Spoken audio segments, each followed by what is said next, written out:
how to mute Snapchat all notifications. So all you have to do after you open up your phone, now go and open Snapchat. After you open Snapchat like this, now go to your emoji.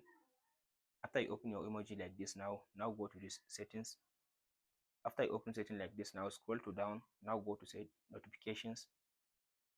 In the notification section, now go and uncheck all these notifications. This one, uncheck all these notifications, uncheck all. So go on and uncheck all these notifications. So as you can see now, make sure you leave this one for ringtone. As you can see, it says your device will ring when you receive audio or video call. Make sure you leave this one. So scroll to down and uncheck this one. So now nobody can be able now to send you a notification from your Snapchat except for a call. If someone call you, you will receive a notification. That's it guys on how to mute Snapchat all notifications. Hope this video helps. Don't forget to like, subscribe and share.